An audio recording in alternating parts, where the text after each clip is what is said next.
Welcome to Paramount coaching.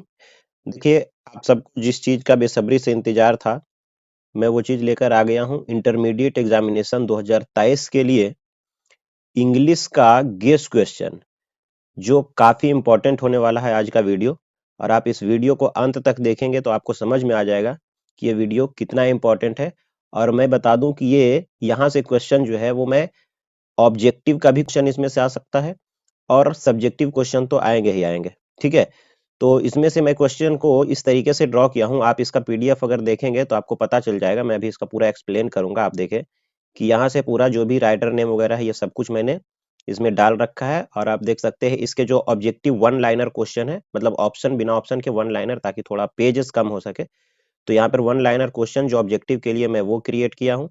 और आप देख सकते हैं यहाँ पर कुछ एसे वगैरह जो है वो जो संभावित एसे यानी जो पॉसिबल है वो एग्जाम में आ सकते हैं, है ना, आने की संभावना ज्यादा है। इसके बाद आप देख सकते हैं यहाँ से एक्सप्लेन एक्सप्लेन करने के लिए जो क्वेश्चन आता है प्रोज से, पोएट्री से, वो सारे क्वेश्चंस यहाँ पर डाले गए हैं। इसके बाद आप देख सकते हैं कि इसमें से आपको एप्लीकेशन राइटिंग या फिर आप कह सकते हैं कि इसमें से लेटर राइटिंग वो आता है, मैंने वो भी डाला है ताकि जो इस स्टूडेंट को वो लिखने नहीं आता है वो भी आप इसको समझ सकते हैं। अभी मैं पूरा एक्सप्लेन करूंगा, मैं सिर्फ आप पूरे पीडीएफ दिखा रहा हूँ। यहाँ पर आप देखें, इसमें आपको समरी दिखाई देगा, यानी जो संभावित है एग्जाम में कि जो समरी आ सकते हैं। मैं वहां पर डाला हूँ the soldier and epitaph of snake, my grandmother's house, song of myself. ये सभी संभावित है कि पीडीएफ ये जो क्वेश्चन है एग्जाम में आ सकते हैं। ठीक है, इसके बाद आप देखें वो तो पोएट्री के लिए हो गया था। फिर आप प्रोज से देख सकते हैं how free is the press, the earth, the artist, a pinch of snuff of Indian civilisation and culture. ये सभी का आपको समरी इसके अंदर मिल जाएगा। इसके बाद राइट ए शॉर्ट नोट, नोट जो इंग्लिश के ऊपर आता है, मॉडर्न इंग्लिश या अमेरिकन इंग्लिश, या तो फिर इंपॉर्टेंस ऑफ इंग्लिश वगैरह, ये सारी चीज मिल जाएंगे। और भी बहुत कुछ है। चलिए इसमें हम शुरुआत करते हैं शुरू से। मैं अभी शुरू में आपको एक पीडीएफ का सिर्फ पूरा एक शॉर्ट में इस चीज को दिखाया हूँ। ठीक है, और हाँ मैं बता देता हूँ, इसका जो पीडीएफ है वो मैं अपने टेलीग्राम चैनल पर डाल दूंगा। लेकिन उसके लिए भाई एक शर्त है कि आप इस वीडियो को फैलाएं। अगर इस वीडियो पे 200 व्यूज आ जाएंगे तभी मैं इसका पीडीएफ जो है वो टेलीग्राम लिंक पर डालूंगा, अन्यथा भाई मैं नहीं डालूंगा, क्योंकि मैं अपने पीडीएफ को इतना मेहनत से बनाया हूँ। मेरे क्लास के जो स्टूडेंट है वो सिर्फ उसको दे दूंगा। बाकी अगर आप लोगों को भी चाहिए, आप सभी को चाहिए, तो इस वीडियो को ज्यादा से ज्यादा शेयर करिए। आप जितना जल्दी आप इसे कम से कम, बहुत ही कम टारगेट रखते हैं, 200 व्यूज आप पहुंचा दीजिए, तो मैं इसका पीडीएफ जो है वो अपने टेलीग्राम चैनल पर डाल दूंगा। ठीक है, तो आप इसे शेयर जरूर करिए और लाइक करिए और हमारे चैनल को सब्सक्राइब जरूर करिए। ठीक है, इस तरह के वीडियोस जो है अभी लगातार आपको मिलते रहेंगे जब तक कि एग्जाम चलता रहेगा। ठीक है, बहुत ही इंपॉर्टेंट और खास खास वीडियो जो बिल्कुल डायरेक्टली एग्जाम से रिलेटेड होगा। ठीक है, कोई सिलेबस नहीं, कोई इधर उधर की बातें नहीं, जो डायरेक्ट एग्जाम में क्वेश्चन होगा। हम कुछ ऐसे ही प्रश्नों का संग्रह लेकर आने वाले हैं, ठीक है, अगले कुछ दिनों में। ठीक है, अब चलिए यहाँ से डिटेल में बात करते हैं कि इस क्वेश्चन में क्या क्या दिया गया है और एग्जाम में क्या क्या प्रश्न आते हैं। ठीक है, देखिए सबसे पहले आपको, अगर आप सही से इसको पढ़ के जाएंगे तो 20 नंबर के क्वेश्चन जो है वो इसके फर्स्ट पेज से क्वेश्चन सिर्फ आएंगे। 20 नंबर, 100% गारंटी के साथ कहता हूं कि 20 नंबर क्वेश्चन जो है, ये जो फर्स्ट पेज आपको दिख रहा होगा, इस फर्स्ट पेज से आएंगे। क्योंकि इस फर्स्ट पेज में कुछ ऐसा है ही। आप देखें, देखिए जो आपका पैटर्न है वो क्या है कि आपके सिलेबस से देखिए 10 क्वेश्चन जो है वो आपको क्या आता है, सिर्फ मैच करने के लिए आता है लिस्ट ए और लिस्ट बी में। लिस्ट ए और लिस्ट बी के बीच में क्या आएगा, मैच करने। लिस्ट ए में क्या होगा, लिस्ट ए में आपको कोई चैप्टर का नाम दे रखेगा, जो आपके बुक में जो चैप्टर है, जैसे इंडियन सिविलाइजेशन है and culture, Bharat is my home, A pinch of snuff of, I have a dream, India's that have helped Mankind, the artist, a child is born. ये सारे जो चैप्टर है वो आपके बुक में डाले गए हैं। इसके राइटर कौन है वो आपको मैच करने के लिए आता है कि इंडियन सिविलाइजेशन एंड कल्चर के राइटर कौन है। Bharat is my home, doctor Zakir Hussain, A pinch of snuff of, Manohar Malgaonkar, I have a dream, Martin Luther king junior, ideas that have helped Mankind, Bertrand Russell. तो आप देख सकते हैं कि ये सारा क्या होता है, एग्जाम में मैच करने के लिए आता है। ऐसे मैचेस कितने आते हैं, 10 नंबर के क्वेश्चन एग्जाम में आते हैं, 10 नंबर के। आप सोच सकते हैं इससे आसान क्या हो सकता है। यानी 10 नंबर, 10 क्वेश्चन होंगे, 5-5 प्रश्न, यानी 2 प्रश्न होंगे जिसमें 5-5 होगा। ठीक है, तो 2 प्रश्न होंगे तो 5-5, यानी कि एक एक नंबर के 10 नंबर क्वेश्चन जो होंगे वो यहां से होंगे, सिर्फ इससे। ठीक है, अच्छा ये तो सिर्फ list A list B match करने के लिए हो गया 10 नंबर क्वेश्चन। अच्छा, इसमें हमने बहुत सारे इंपॉर्टेंट इंफॉर्मेशन डाल रखा है। आप देखें, जैसे अगर महात्मा गांधी का लिखा हुआ ये चैप्टर है, ठीक है, Indian civilisation and culture, Mahatma Gandhi, इसके देखो जन्म दिया है जो ऑब्जेक्टिव में पूछा जाता है, पूछा जा सकता है ना, ये यहाँ से बहुत सारे क्वेश्चन आपको ऑब्जेक्टिव में दिखाई देंगे, ठीक है, अगर आप इसको बहुत बढ़िया से पढ़कर एग्जाम में जाएंगे तो आप गारंटीड है कि आप अच्छा करके आएंगे, ठीक है। आप इसका देख सकते हैं, यहाँ बॉर्न है 1869, पोरबंदर, गुजरात, ठीक है। वैसे देखिए डॉक्टर जाकिर हुसैन, अच्छा ये भी पूछा जाता है कि कहाँ के थे, इंडियन, इंडियन थे, वो भी डाला हुआ है। उसके बाद बॉर्न, बॉर्न जन्म हुआ 1897 कहाँ, हैदराबाद के अंदर, ठीक है। इसके बाद है मनोहर माल गांवकर, जो कि ए पिंच ऑफ सनफ के लेखक है, पिंच ऑफ सनफ के लेखक है मनोहर माल गांवकर। देखो ये भी इंडियन लेखक है, और इनका जो जन्म हुआ है वो कब हुआ है, 1913 ईस्वी में। तो आप देख सकते हैं इसके जन्म, अगर किसी का डेथ अगर बुक में मेंशन है तो वो भी हमने यहाँ पर ऐड किया है, अगर किसी को नोबेल प्राइज मिला है, कब मिला है, वो भी हमने इसमें ऐड किया है, ताकि कहीं से भी किसी भी तरह का क्वेश्चन एग्जाम में अगर आए तो कहीं से भी क्वेश्चन घुमा के पूछे, कहीं से भी कोई भी क्वेश्चन एग्जाम में छूट रहने चाहिए। इन सारी बातों को ध्यान में रखते हुए मैंने ये गेस क्वेश्चन बनाया है, ठीक है, आप सभी के लिए बहुत मेहनत करके। तो अगर आपको ये वीडियो अच्छा लगता है तो आप लाइक जरूर करिएगा और इसे शेयर जरूर करिएगा, ठीक है।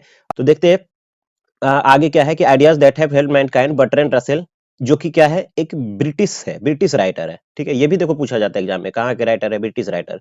ये जो मार्टिन लूथर किंग थे, ये क्या थे, एक समाज सुधारक थे, जो कि अमेरिकन राइटर है, ठीक है। आप जानते हैं Martin Luther king Mahatma Gandhi से क्या थे, काफी ज्यादा प्रेरित थे, आपने इसके बारे में पढ़ा होगा, नेग्रो लोगों के बारे में इसमें कुछ चर्चा था, आई हैव ए ड्रीम के अंदर, है ना। ये भी एक क्या है, क्या स्पीच था, फिर इसका भारत इज माई होम, ये भी एक प्रेसिडेंशियल स्पीच था, आपने पढ़ा होगा। ए पिंच ऑफ सनफ, एक मजेदार कहानी जिसमें नानू काका के बारे में आपने उसका पूरा बढ़िया से आपने इसको समझा होगा, ठीक है। इसके बाद देखिए ब्रिटिश, यानी हम याद पढ़ रहे थे कि ideas that have helped Mankind, Bertrand Russell, British, British writer थे, जन्म हुआ 1872 ईस्वी में। अच्छा इसे नोबेल प्राइज मिला कब, 1950 ईस्वी में, ठीक है, ये याद रखिए, 1950 में से 1950 ईस्वी में क्या मिला, नोबेल प्राइज मिला। इसके बाद है द आर्टिस्ट, द आर्टिस्ट जो है वो शिगा नोया का लिखा है, जापानीज राइटर है, आप देखिए जापानीज राइटर है, और जन्म हुआ इसका कब, 1883 ईस्वी में। A child is born, a child is born जो लिखा हुआ है वो है जर्मन ग्रीर, ऑस्ट्रेलियन राइटर है ना, ये एक लेखिका है, और जन्म हुआ है इनका कब, 1939 ईस्वी के अंदर, ठीक है। ये महिला से रिलेटेड यानी विमेंस से रिलेटेड जो भी टॉपिक्स होते हैं उस पर वो लिखा करती थी। इसके बाद है how free is the press, how free is the press, Dorothy L shares, ये भी ब्रिटिश राइटर है, जन्म हुआ है 1893 में, ठीक है। इसके बाद है द अर्थ एची बेट्स, जो कि ये भी ब्रिटिश राइटर है। इसके बाद बॉर्न इसका हुआ है 1905, कहां पर, नॉर्थम टॉन, नॉर्थम टॉन ये जगह का नाम है, ठीक है। इसके बाद है 10, India through a travellers eyes, ये लिखा है पर्ल एस बक ने, अमेरिकन राइटर है, जन्म हुआ है 1892 में, इसे रिसीव हुआ है नोबेल प्राइज 1950 के अंदर, ठीक है। इसके बाद देखिए कुछ क्वेश्चन नेक्स्ट देखते हैं आगे क्या चल रहा है। देखिए आगे क्वेश्चन क्या है कि अगला है ए मैरिज प्रपोजल, ये सारे अभी हम क्या देख रहे हैं, ये प्रोज वाला हिस्सा चल रहा है। ए मैरिज प्रपोजल, एंटन चेकव इसके राइटर हैं, रशियन राइटर हैं, जन्म हुआ है 1860 ईस्वी के अंदर, ठीक है। अब देखिए अब शुरू होता है यहाँ से पोएट्री, आपको पता है कि आपके बुक के अंदर 11 प्रोज और 10 पोएट्री है ना। तो यहाँ 21 जो है ये काफी इंपॉर्टेंट है, जो भी इस पेज पे लिखा हुआ है 21, नोबेल प्राइज, उसके बॉर्न मतलब जन्म, अगर उसकी किसी के डेथ, इसका स्थान, और किसने क्या लिखा, वो सारी चीजें अगर आप याद करके जाएंगे तो 20 नंबर सिर्फ इस फर्स्ट पेज वाले से एग्जाम में क्वेश्चन आने वाले हैं, 100% गारंटी देता हूँ आपको। नहीं विश्वास है, मैं दोबारा वीडियो एग्जाम के बाद बनाऊंगा और मैं आपको प्रूफ के साथ दिखाऊंगा, ठीक है। इसके बाद देखिए क्वेश्चन नंबर 12 क्या है, पोएट्री से रिलेटेड है, पोएट्री में आ गए हम लोग। Sweetest love I do not go, ये किसने लिखा, जॉन डन, इंग्लिश राइटर है, ब्रिटिश राइटर, और ये जन्म हुआ है 1572 में। इसके बाद है 13, song of my self, song of my self लिखा गया है वॉल्ट व्हिटमैन द्वारा, अमेरिकन राइटर है, और जन्म हुआ है 1819 ईस्वी में। इसके बाद है 14, now the leaves are falling fast, ये लिखा है डब्ल्यू एच ऑर्डेन, ब्रिटिश, शुरुआत में एक्चुअल में ये ब्रिटिश राइटर थे, उसके बाद ये अमेरिका में जाकर बस गए थे, इसी वजह से ब्रिटिश अमेरिकन लिखा हुआ है, और ये बॉर्न 1907। तो यहाँ पर हम देख सकते हैं कि ये इसका जन्म जो है वो 1907 ईस्वी में हुआ है। इसके बाद है 15 number, ode to autumn, ode to autumn आपने पढ़ा होगा पतझड़ के बारे में। तो जॉन कीट्स, जॉन कीट्स ने लिखा है, इंग्लिश राइटर थे ये यानी ब्रिटिश राइटर, और जन्म हुआ है 1795 ईस्वी के अंदर। इसके बाद है क्वेश्चन नंबर 16, एन एपिटफ, एन एपिटफ जो एक लेडी के बारे में, जो लेडी मर जाती है और वहां पर जाकर के जो पोएट होते हैं वो क्या करते हैं, उसको याद करके मतलब वो पोएट लिखते हैं, ठीक है। और उसके पोएट क्या है, Walter de la Mare, British writer poet है, और इसका जन्म हुआ है 1873 ईस्वी में, चार्ल्टन जगह में, ठीक है। इसके बाद देखते हैं, इसके बाद देखिए क्या है, 17 है द सोल्जर रूपर्ट ब्रूक, काफी देशभक्ति वाला ये पोएट था, आपने पढ़ा होगा इसको, द सोल्जर को, ठीक है। रूपर्ट ब्रूक जो खुद एक सैनिक थे, जो युद्ध के समय ये द सोल्जर जो है वो लिखे थे, है ना, ब्रिटिश राइटर थे, और बॉर्न 1887, यानी जन्म हुआ 1887 ईस्वी में। इसके बाद है क्वेश्चन नंबर 18, मतलब 18वां जो चैप्टर नंबर है वो क्या है, मैकेविटी द मिस्ट्री कैट। आपने ये बड़ा मजेदार पोएट था, ये पोएम था, मैकेविटी द मिस्ट्री कैट, क्योंकि ये मैकेविटी जो होता है क्या होता है, एक बिल्ली होता है जो काफी चालाक होता है। टीएस एलियट का लिखा हुआ है ये, ब्रिटिश अमेरिकन, आप समझ सकते हैं, मतलब ब्रिटिश थे लेकिन अमेरिका में जाकर बाद में उसका नागरिकता लिया, इसी वजह से हम यहाँ पर दोनों को ऐड किए हैं। जन्म हुआ है 1888 यूएसए के अंदर, मतलब यूएसए में जन्म हुआ और ब्रिटिश के अंदर जाकर के वो फिर बस गए थे। Won Nobel prize in 1948।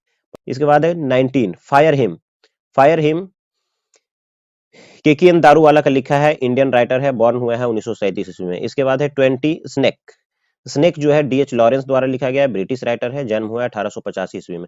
उसके बाद 21 में है my grandmother's house, Kamala Das, Indian writer है, ये एक पोएट है, कवित्री है जिसको हम कह सकते हैं, और जन्म हुआ है 31 मार्च 1934 ईस्वी को। तो आपने देखा कि अगर ये पेज सिर्फ याद करते हैं तो 10 नंबर तो लिस्ट भी जो मैच करने वाला आएगा वहां से क्वेश्चन होगा 10, और ये जो नोबेल प्राइज और जो बॉर्न प्लेस लगाया है और जो ब्रिटिश राइटर है, अमेरिकन राइटर है, इस तरह से करके जो दिया है, वहां से ऑब्जेक्टिव क्वेश्चन आपको 10 नंबर क्वेश्चन जो है 8 से 10 नंबर मिल जाएंगे, ठीक है। तो वहां से भी आप क्वेश्चन जो है वो उसको बना सकते हैं। तो इस पेज, ये पेज जो है वो काफी ज्यादा इंपॉर्टेंट है, ठीक है। इसके बाद नेक्स्ट देखिए, यहाँ पर देखिए आपको जो है, आप जब पीडीएफ डाउनलोड करेंगे तो वहां पर आपका ये मेरा यूट्यूब चैनल है, यहाँ उसका लिंक दे दिया हूँ, आप इस लिंक पर जाकर के डायरेक्टली हमारे यूट्यूब चैनल को सब्सक्राइब कर सकते हैं। वहां पर दिए गए कंटेंट को जाकर देख सकते हैं, काफी अच्छे अच्छे कंटेंट, अच्छे अच्छे क्वेश्चन कराए गए हैं। इंटरमीडिएट और 10th से मैट्रिक बोर्ड से रिलेटेड जो क्वेश्चंस हैं, जो एग्जाम से रिलेटेड क्वेश्चंस है, वो सारे क्वेश्चंस आप यहाँ पर जाकर देख सकते हैं, ठीक है। चलिए आगे बढ़ते हैं। देखिए आगे क्या है, आगे देखिए इसमें एक चीज है कि इसको समझना बड़ा जरूरी है। देखें, देखो एग्जाम में क्वेश्चन जो है वो इस टाइप का डायरेक्टली ऐसा क्वेश्चन नहीं आता है, मैंने इसको क्या किया, पॉइंट बनाकर डाला है, वन लाइनर क्वेश्चन। इसको आप समझेंगे पूरा चैप्टर से, जो जो मेन मेन पॉइंट था वन लाइन करके मैं इसको बनाया हूं, ताकि ऑब्जेक्टिव में अगर इन सारी चीजों को समझ लेंगे तो ऑब्जेक्टिव में ये बड़ा काम आने वाला है, ठीक है।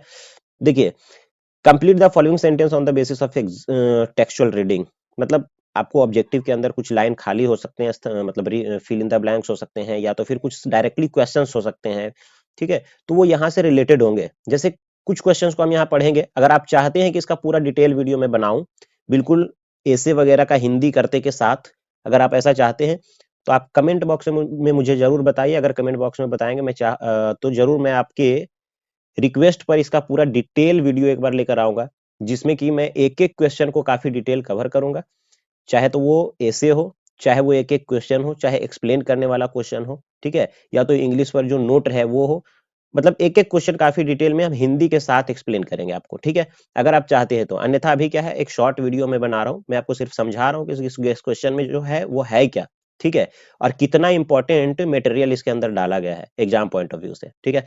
जैसे देखिए, पहला है क्या, Sebi was passionately interested in collecting gods, आपने पढ़ा होगा सेबी के बारे में, ठीक है। ये एक चैप्टर है द आर्टिस्ट, है ना, द आर्टिस्ट आप चैप्टर पढ़े होंगे। तो इसमें सेबी नाम का क्या होता है, एक लड़का होता है जो रुचि रखता है किन चीजों में, कद्दुओं को, कोहड़ों को इकट्ठा करने में, ठीक है, और उस पर क्या करते हैं, उस पर तरह तरह की पेंटिंग वगैरह करके, मतलब उसका डिजाइनिंग बनाता रहता है, ठीक है। तो उसके अंदर वो पैशनेटली इंटरेस्टेड होता है। दूसरा है SEBI was 12 years old Japanese boy, SEBI जो है वो 12 साल का क्या था, जापानी लड़का था। सेबी नाम का जो लड़का था उसमें 12 साल का था और वो जापानी लड़का था। तो वो कुछ कुछ चीजें हम हाईलाइटेड करती हैं, है ना, आप इस पीडीएफ के अंदर हाईलाइटेड कर रखे हैं, देखें। मैं इसको हाईलाइटेड इसलिए किया हूं कि ये सारे पॉइंट जो है आपके माइंड में आ जाने चाहिए एक दो बार पढ़ने के बाद में एग्जाम के लिए, ठीक है। कि जो है वो कलेक्टिंग गॉड्स, 12 इयर्स, जापानीज, जैसे यहाँ पे humanity of man, the essential humanity of man, history, मतलब आप देख सकते हैं इस चीजों को हाईलाइटेड किया है ना, डार्क कर रखे हैं, ठीक है, बोल्ड कर दिया है इस चीज को। तो आप इन चीजों पर जरूर ध्यान दीजिए, लेकिन आपको पढ़ना पूरा सेंटेंस है। इससे होगा क्या, आपको पूरा चैप्टर जो है वो माइंड में, अगर आप पढ़े होंगे तो आपको माइंड में रिवाइज होगा इन सारे चैप्टर की बहुत सारी बातें, ठीक है। जैसे तीसरा है, doctor Radha Krishnan never lost his faith in the essential humanity of man. आप देखो पढ़े होंगे, डॉक्टर जाकिर हुसैन का लिखा हुआ भारत इज माई होम, तो वहां से ये सेंटेंस लिखा गया है। अब देखो ये सेंटेंस इस तरह से कोई सेंटेंस अगर दे देगा तो आपको एक्सप्लेनेशन में भी काम आएगा अगर इसको पढ़ के जाओगे तो, क्योंकि एक्सप्लेनेशन में 2 नंबर का कुछ सेंटेंस दिया हुआ होता है और उसको एक्सप्लेन करना होता है। एक्सप्लेन करने में 4 नंबर का होता है और वो 4 नंबर में आगे मैं भी बताऊंगा। और 4 नंबर में क्या होता है, आपको 2 नंबर में बता दो नंबर करके बांट के मिलता है उसमें। आपको सबसे पहले बताना होता है कि भाई वो लाइन जो है वो किस चैप्टर से लिया गया है और उसके राइटर कौन है। अगर इतना बताते तो आपको 2 नंबर मिलेंगे, और 2 नंबर जो आपको मिलेगा वो एक्सप्लेन करके जब आप बताएंगे एक्सप्लेनेशन में मिलेगा। ठीक है, तो ये सारे टॉपिक अगर पढ़ते हैं तो आपको एक्सप्लेनेशन में भी ये चीजें काम आएगा। ठीक है, ये वन लाइनर है लेकिन काफी इंपॉर्टेंट है। नंबर 4 देखिए, जैसे Nanu Kaka was coming to Delhi to see some minister, है ना। भाई नानू काका, ये पिंच ऑफ सनफ वाले चैप्टर से लिया गया है ये। तो नानू काका जो है दिल्ली क्यों आते हैं, कुछ मिनिस्टर कुछ मंत्रीगण से मिलने आते हैं, है ना, कुछ मिनिस्टर से मिलने आते हैं ये नानू काका। इसके बाद है 5 the most important and difficult steps were taken before the down of history. अब देखो ये सारा चीजें मैं अभी डिटेल नहीं बना रहा हूँ, वीडियो काफी ज्यादा लंबा हो जाएगा। आप इन सभी को अगर चाहते हैं कि मैं इसका डिटेल वीडियो बनाऊं तो आप कमेंट में बताइएगा, तो मैं इसका डिटेल वीडियो बिल्कुल एक एक करके हिंदी करते हुए समझाते हुए चलेंगे आपको। ठीक है, बिल्कुल एक एक लाइन का हिंदी करते चलेंगे। मैं आपको दिखा रहा हूँ, देखिए आप ये वन लाइनर क्वेश्चन जो है वो टोटल कितना है, वन लाइनर क्वेश्चन आपको ज्यादा नहीं मिलेंगे, बिल्कुल केवल 55। ये 55 क्वेश्चन पूरे बुक से 55 वन लाइन करके उठाया गया है पूरे बुक के अदर अदर मतलब अलग अलग चैप्टर से। 55 जो है वो वन लाइनर क्वेश्चंस उठाए गए हैं जहां से क्वेश्चन ऑब्जेक्टिव बनने की संभावना ज्यादा है। ठीक है, और देखो कई साल पीछे के क्वेश्चन को ध्यान में रखते हुए इस गेस क्वेश्चन को बनाया गया है। ठीक है, बहुत ही मेहनत लगाए भाई इसके अंदर। तो आपको अगर अच्छा लग रहा है तो चैनल जरूर सब्सक्राइब करिए और इस वीडियो को शेयर करिए। और पीडीएफ आपको तो लिंक में मिलेगा हमारे टेलीग्राम चैनल पर, लेकिन उसके लिए आप इस वीडियो को शेयर करिए जब तक 200 व्यूज हो जाता है। ठीक है, चलिए इसके बाद देखिए क्या है, right an essay in about 150 words on any one of the following. ठीक है, आपको क्या करना है, इस पे एसे आएगा, है ना, 8 नंबर के एसे होंगे जो 150 से 200 शब्दों के बीच में लिखना होता है या 150 शब्दों में। ठीक है, तो उसमें से आप देखो मैं ये दावे के साथ कह सकता हूं कि 90% चांसेस है कि जितना टॉपिक मैं यहाँ पर लिखा हूं उसमें से कोई ना कोई एक टॉपिक आपके एग्जाम में जरूर आ जाएगा इसी पर ऐसे लिखने के लिए। ठीक है, जैसे देखो क्या क्या वो टॉपिक क्या क्या मैं ये पढ़ देता हूँ, बाकी बाकी इसका एक्सप्लेनेशन अगर आप चाहते हैं तो आप कमेंट बॉक्स में जरूर बताइएगा। ठीक है, मैं इसका वीडियो अलग से लेकर आऊंगा। देखिए क्या क्या है, the game you like most, मतलब आप गेम जो आप लाइक करते हैं, जो आपको सबसे पसंदीदा गेम है, ठीक है, उस पर आपको क्या करना है, ऐसे लिखना है। दूसरा, all that glitters is not gold, है हर चमकती हुई चीज जो होता है वो सोना नहीं होता, इस पर आपको लिखना है ऐसे। एंड इंडियन फेस्टिवल, है ना, भारतीय त्योहार के बारे में एक लिखना है। इसके बाद देखिए और क्या क्या है, नंबर 4 पे है इंपॉर्टेंस ऑफ एजुकेशन, शिक्षा का महत्व पर आपको लिखना है। कोरोना वायरस कोविड-19 काफी ज्यादा इंपॉर्टेंट है क्योंकि एग्जाम में पूछा जा सकता है भाई, ये सब ट्रेंडिंग टॉपिक है ना। तो कोविड-19 पर है। उसके बाद में है नंबर 6 देखे, place of women in society, place of women in society मतलब जो सोसाइटी समाज के अंदर जो महिला का जो अभी स्थिति है वो क्या है उसको बताने हैं। इसके बाद क्या है 7 नंबर में, आप देखिए 7 नंबर में है पॉल्यूशन, प्रदूषण पर आपको ऐसे लिखने हैं। टेररिज्म ये भी देखिए बहुत अच्छा टॉपिक है, ये एग्जाम में आ सकता है। आतंकवाद, है ना। इसके बाद क्या है डिसिप्लिन, अनुशासन, ये भी क्या है काफी महत्वपूर्ण टॉपिक हमने यहाँ पर उठा कर रखा है जो एग्जाम में आने की काफी काफी चांसेस है। ठीक है, इसके बाद देखिए 10 नंबर में क्या है, डेमोक्रेसी, डेमोक्रेसी यानी कि लोकतंत्र, लोकतंत्र ये भी काफी जो है वो ट्रेंडिंग टॉपिक है, इस पर आ सकता है। तो कोई ऐसे वगैरह जो होता है ना ज्यादा ट्रेंडिंग टॉपिक्स पर पूछे जा सकते हैं। ठीक है, इसके बाद है number 11, use of internet. Internet भाई इंटरनेट से कौन परिचित नहीं है, अभी आप वीडियो देख रहे होंगे तो इंटरनेट का इस्तेमाल कर रहे होंगे। मैं इंटरनेट का इस्तेमाल करके इस वीडियो को बता रहा हूँ और इसको अपलोड कर रहा हूँ यूट्यूब पे, तो इंटरनेट का महत्व तो बहुत ही ज्यादा है ना। इसके बाद क्या है समर वेकेशन, समर वेकेशन गर्मी की छुट्टी के बारे में आपको लिखना है ऐसे। ठीक है, इसके बाद देखते हैं क्या है, इसके बाद है नेशनल इंटीग्रेशन, नेशनल इंटीग्रेशन। देखो नेशनल इंटीग्रेशन क्या होता है, नेशनल इंटीग्रेशन मीन्स होता है राष्ट्रीय एक या राष्ट्रीय अखंडता कह सकते हैं हम इसको। ठीक है, तो नेशनल इंटीग्रेशन ये भी काफी इंपॉर्टेंट टॉपिक। इसके बाद क्या है हेल्थ इज वेल्थ, स्वास्थ्य ही धन है। ठीक है, इस पर लिखने हैं। इसके बाद क्या है, आप देखिए इसके बाद का टॉपिक है वो है 14 नंबर, वो है plastic bag should be band, plastic थैले को बंद कर देना चाहिए। ठीक है, बंद कर दिया जाना चाहिए। ये इस टॉपिक पर आपको ऐसे लिखने हैं क्योंकि भाई ये प्रदूषण का बहुत बड़ा कारण होता है ना, या जल जमाव नदी वगैरह में, बरसात के दिनों में नालों वगैरह में, ये इन सभी चीजों से क्या होता है, प्लास्टिक जो है वो बैन कर देना चाहिए। एक्चुअल में पॉल्यूशन जो होता है वो काफी ज्यादा फैलाता है, तो इस वजह से प्लास्टिक बैन कर देना चाहिए। मतलब इस तरीके से आपको क्या करना है, इस पर एक ऐसे लिखना है। अब इसके बाद देखिए क्या है, यहां से देखिए, explain explain any one of the following prose. Prose से दिया हुआ है एक्सप्लेनेशन, आपको देखो दो एक्सप्लेनेशन आएगा, 4 4 8 नंबर के क्वेश्चन, ठीक है। और उन 8 नंबर के लिए यहाँ पर कुछ अनुमानित क्वेश्चन डाला गया है, जिसमें से पूरी पूरी संभावना है कि क्वेश्चन यहां से आएगा, ठीक है। वो देखिए क्वेश्चन क्या क्या है, यहाँ देखिए, I have full faith in my people that they will bring fourth the energy requisite for the satisfactory performance of this task, ठीक है। तो सबसे पहले देखो, इसको एक्सप्लेन करने का तरीका क्या होता है, सबसे पहले तो ये लाइन कहाँ से लिया गया है, मतलब किस चैप्टर से, आपके चैप्टर में जो भी जो आप चैप्टर पढ़े हैं आप अपने बुक में, कहीं ना कहीं उसी चैप्टर से लिया गया होगा। तो वो चैप्टर का नाम क्या है और उसके राइटर क्या है, आपको इतना शुरुआत में जरूर लिखने हैं, ठीक है। जैसे देखो यहाँ पर द एबव लाइन, यानी ऊपर जो दिए गए लाइन है, are taken from the speech Bharat is my home delivered by doctor Zakir Hussain. इतना आप अगर लिखेंगे तो आपको 2 नंबर तो इतना में ही मिल जाता है, ठीक है। 1 नंबर आपको चैप्टर का नाम बताने के लिए, और 1 नंबर आपको किसके द्वारा, यानी राइटर इसके कौन है वो बताने के लिए। तो शुरुआत में तो आपको ये लिखना है कि द गिवन लाइन या these lines are taken from, has been taken from, जो भी जहां से भी लिया जाएगा वो चैप्टर का नाम हम डाल सकते हैं इसके अंदर, ठीक है। और उसके बाद उसके राइटर बता सकते हैं। तो ये जो है, ये लाइन जो लिखा गया है वो Bharat is my home chapter से लिया गया है, और इसके राइटर, राइटर क्या मतलब, वो एक स्पीच था ना, प्रेसिडेंशियल स्पीच था, तो वो डॉक्टर जाकिर हुसैन का, तो उसके द्वारा मान लो एक तरह से लिखा गया है, तो वहां से लिया गया है उसको, ठीक है। Just after taking the oath, जब वो ओथ ले रहे थे, यानी जब शपथ ले रहे थे, तो वहां पर उसने अपने शपथ ग्रहण में अपने एक भाषण दिया था अपने शपथ ग्रहण में, और वो भाषण ही क्या है, भारत इज माई होम है, ठीक है। इसके बाद नंबर 2 देखिए, when we speak of the freedom of the press, we usually mean freedom in a very technical and restricted sense। देखो इसका मतलब क्या है, इसका मतलब ये है कि सबसे पहले तो आपको यही बताना है, सब में जितने भी एक्सप्लेन क्वेश्चन, एक्सप्लेन वाले क्वेश्चन होंगे, सब में पहले बताना है कि ऊपर वाला लाइन जो है वो कहाँ से लिया गया है। तो देखो आपको ये लाइन, ये वाला लाइन ही पढ़कर पता चल गया, द फ्रीडम ऑफ प्रेस। हम अपने जो किताब है, उस किताब के अंदर क्या है, एक चैप्टर है, how free is the press, है ना।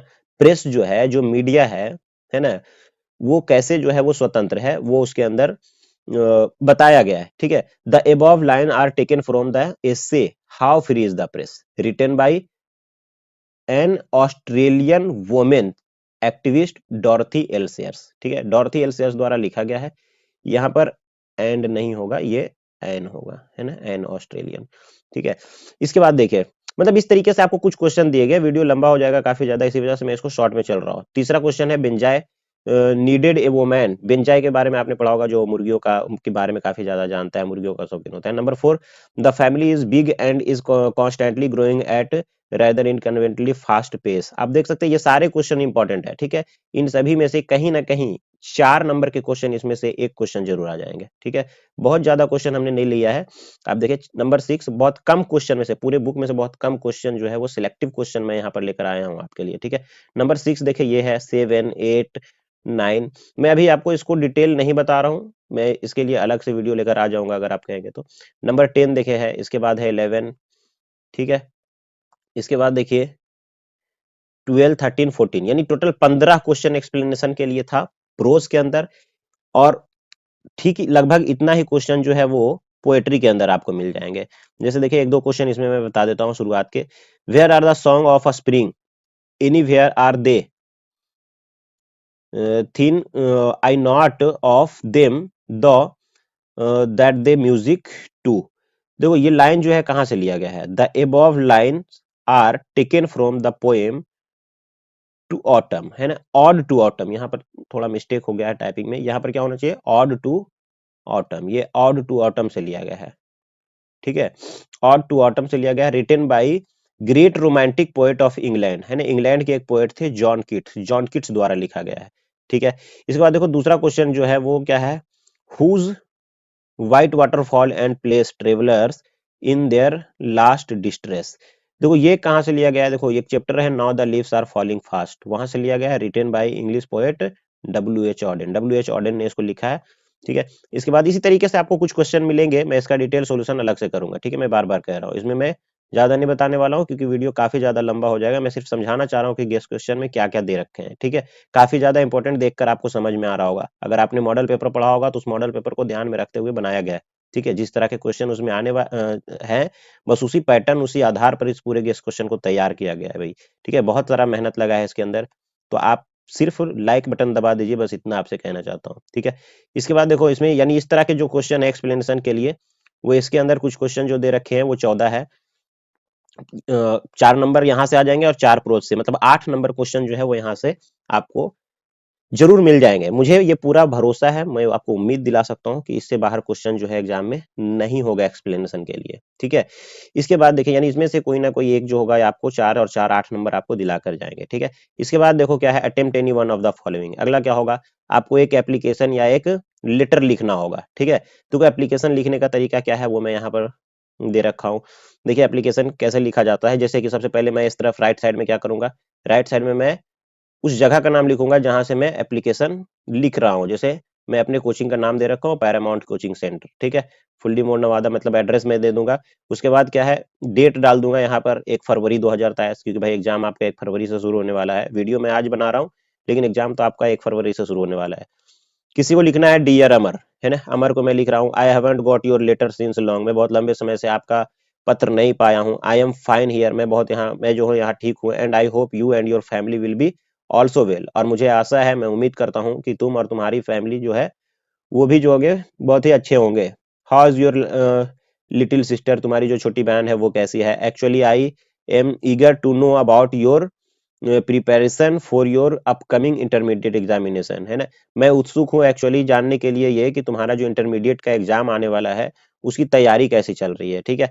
तो hope you will be enjoying fine health and studying with interest, everything fine in family, please reply to my letter soon, your sincerely Amit. देखिए तो इस तरीके से लेटर लिखा जाता है। यानी सबसे पहले आपको क्या करना है, ये ध्यान रखना है कि भाई ऊपर ये इसमें यहाँ पर क्या लिखने हैं, हमें यहाँ पर कैसे लिखा जाता है, और उसके बाद लास्ट कैसे लिखा जाता है। ये डियर अमर, डियर जो भी आपको लिखना हो, डियर फादर जो भी जिसके पास आप लिख रहे हो वो लगा दीजिए। और उसके बाद यहाँ पर जो टॉपिक है वो आपको बीच में लिखने हैं जिससे रिलेटेड आपको लिखना है, ठीक है। इसके बाद देखिए क्या है, इसके बाद है राइट एन एप्लीकेशन। ये तो एक लेटर हो गया था जो अपने हम क्या कर रहे थे कि प्रिपरेशन, अपकमिंग एग्जामिनेशन के प्रिपरेशन के बारे में अपने कजन को बता रहे थे। Write an application to your headmaster in about 100 words asking him for permission to use the library after school hours, मतलब स्कूल आवर्स के बाद लाइब्रेरी यूज करने के लिए परमिशन मांगने के लिए हम क्या कर रहे हैं कि अपने हेडमास्टर को एक एप्लीकेशन दे रहे हैं, ठीक है। देखिए एप्लीकेशन लिखने का तरीका क्या होता है, सबसे पहले हम क्या करेंगे, जिसके पास एप्लीकेशन लिखेंगे उसको क्या करेंगे, हम एड्रेस करेंगे टू, किसके पास लिख रहे हैं, द हेडमास्टर, हेडमास्टर को लिख रहे हैं तो उसको एड्रेस करेंगे।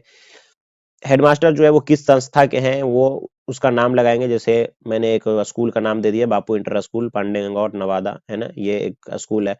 1 फरवरी 2023 मैंने डेट डाल दिया। इसके बाद देखो सब्जेक्ट, किसके रिगार्डिंग आप लिख रहे हो, किसके रिगार्डिंग मतलब इसका विषय वस्तु क्या है, क्योंकि भाई जो पढ़ने वाला होता है वो प्रोफेशनल लोग होते हैं ना, तो यहाँ पर विषय वस्तु डालना जो है वो जरूरी होता है।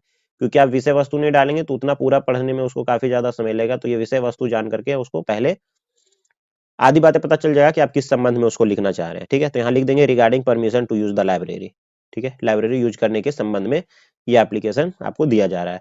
Most humbly and respectfully I beg to say that I want to use the library, है ना।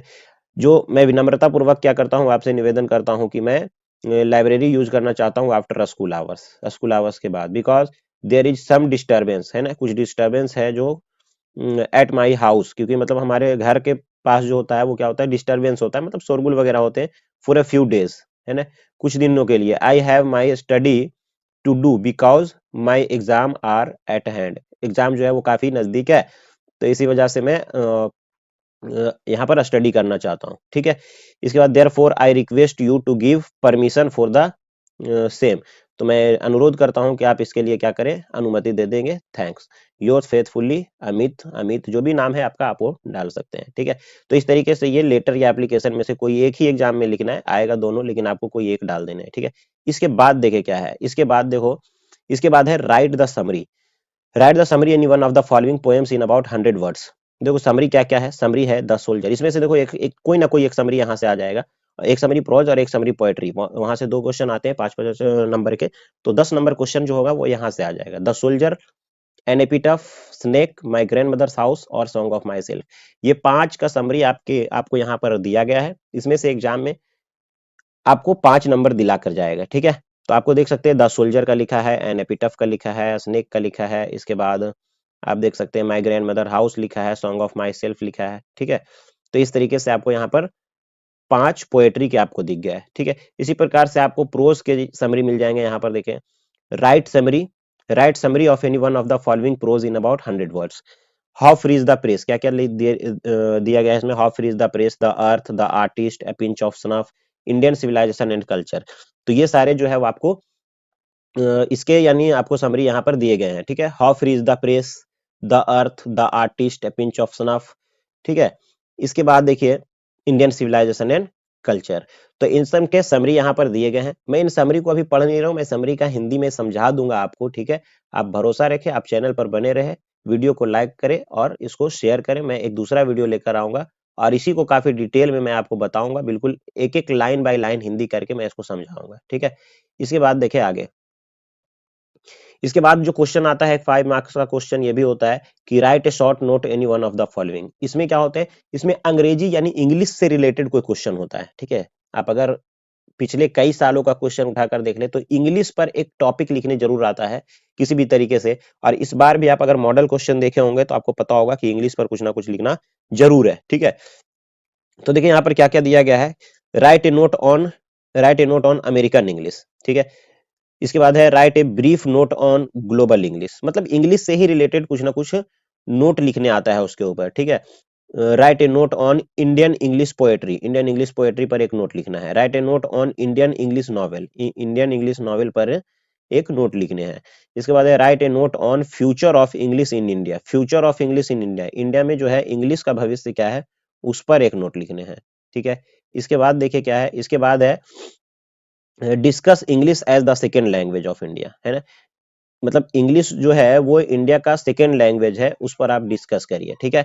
इसके बाद देखिए क्या है, उसके बाद देखिए भाई कुछ नहीं है, समाप्त हो गया इतना। ये बहुत कम क्वेश्चन है, लेकिन भाई इसमें से अगर आप इसको पढ़ कर जाते होंगे, आपने मॉडल पेपर पढ़ा होगा, आपने अगर प्रीवियस ईयर लगाया होगा तो आपको पता चल रहा होगा कि कितना इंपॉर्टेंट चीजें, कितना इंपॉर्टेंट मटेरियल इसके अंदर डाल रखा हूं मैं, ठीक है। और ये जो है वो हमारा यूट्यूब चैनल, और ये हमारे YouTube चैनल का लिंक, यहाँ पर जाकर के आप हमारे YouTube चैनल पर सब्सक्राइब कर सकते हैं, लाइक कर सकते हैं, हमारे इंपॉर्टेंट वीडियोस देख सकते हैं जो आपको एग्जाम में काफी हेल्प करेंगे, ठीक है। और ऐसे ही वीडियोस देखने के लिए हमारे चैनल पर बने रहिए, लाइक करिए, सब्सक्राइब करिए और बेल आइकन दबा दीजिए, ताकि आपको जब भी इस तरह के वीडियोस के नोटिफिकेशन जो है वो सबसे पहले आप तक पहुंच सके।